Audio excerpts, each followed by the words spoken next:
Robo అనే ఒక instrumentation అదంతా, దాన్ని వాడుకుని సర్జన్ చేసే ఆపరేషన్. దీంతో ఏంటంటే పర్సెప్షన్, అంటే అక్కడికి వెళ్ళి చూసి ఆ టిష్యూస్ ని చాలా దగ్గరికి కళ్ళకు అద్దినట్టుగా చాలా దగ్గరగా కనిపిస్తాయి.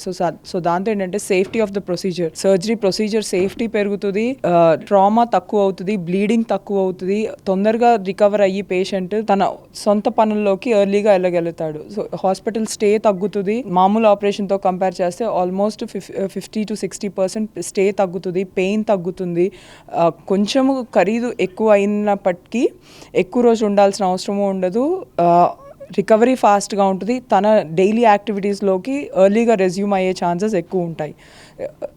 అంటే మామూలు సిజరీన్కి టైమింగ్స్ ఏ విధంగా ఉండవచ్చు అంటే ఇది వల్ల టైం సేవ్ అవకాశం ఉంటుంది? టైమింగ్ కన్నా ఎక్కువ important safety of the patient, recovery of the పేషెంట్కి ఉండే పెయిన్, పోస్ట్ ఆప్ రికవరీ ఇంపార్టెంట్ అండి.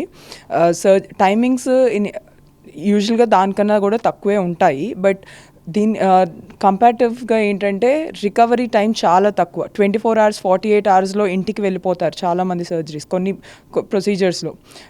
ప్రొసీజర్స్లో 72 hours ఉండాల్సిన అవసరం వస్తుంది. పెద్ద పెద్ద కోతలు దాంతో వచ్చే ఇన్ఫెక్షన్స్ అవన్నీ అవాయిడ్ చేయొచ్చు అనమాట. సో ఎర్లీగా రికవర్ అయ్యి ఎర్లీగా డ్యూటీస్ రెజ్యూమ్ చేస్తారు. దట్ ఈస్ మోర్ ఇంపార్టెంట్ రోబోటిక్లో. సర్జరీ టైము అది that is just part of it అనమాట. అంటే ఇది ఒక రోబో చేస్తుందని ఒక పేషెంట్కి భయపడే అవకాశాలు కూడా ఉంటాయి. వాళ్ళకి ఏ విధంగా మీరు నమ్మకం కలిగించారు? ఎగ్జాక్ట్లీ, నేను ఫస్ట్ స్టార్ట్ చేసింది దాంతో అండి. నేను చెప్పేది అదే, ఇది అందరికీ భయం అదే. రోబోస్ చేస్తుందా, మెషిన్ చేస్తుందా, దానికి ఏం తెలుస్తుంది అని అడుగుతారు. కాకపోతే మెషిన్ కాదండి ఇది చేసేది. మెషిన్ ఉపయోగించుకుని సర్జరీ అంతా ఒక సర్జన్ చేసేదండి ఇది. It is always robotic assisted. అంటే ఇంతకుముందు ఓపెన్గా ఎలా చేసేవాళ్ళమో అలా తర్వాత ల్యాబ్ వచ్చిందండి కొన్ని సంవత్సరాల క్రితం. ల్యాబ్లో కూడా అంతే. అది ఫస్ట్ వచ్చినప్పుడు ఇట్లాంటి క్వశ్చన్సే ఉండేవి. ల్యాబ్లో ఏంటంటే ఒక దూరంగా కెమెరాలో చూసుకుంటూ సర్జరీ ఇన్స్ట్రుమెంట్స్ పెట్టుకుని చేసుకుంటారు. అది కొంచెం డిస్టెన్స్లో చేస్తాం. రోబోతో ఏంటంటే it's a more zoomed in vision అనమాట, మోర్ ప్రిసైజ్డ్ విజన్.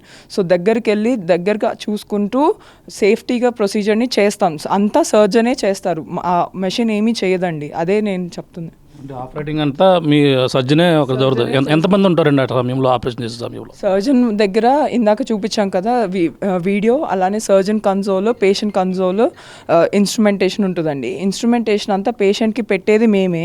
పేషెంట్కి పెట్టి డాకింగ్ అంటారు. దాన్ని తీసుకొచ్చి అటాచ్ చేశాక విజన్ కార్డ్ దగ్గర ఒక సర్జన్ అసిస్టెంట్ ఉంటారు. మళ్ళీ సర్జన్ దగ్గర మేము చేసే కన్సోల్ ఉంటుంది. సో దాంట్లో మేము చేసి మా హ్యాండ్ మూమెంట్స్ ఎట్లా అయితే మూవ్ అవుతాయో అవే సేమ్ పేషెంట్ మీద రెప్లికా అవుతాయి. That is how it works అండి.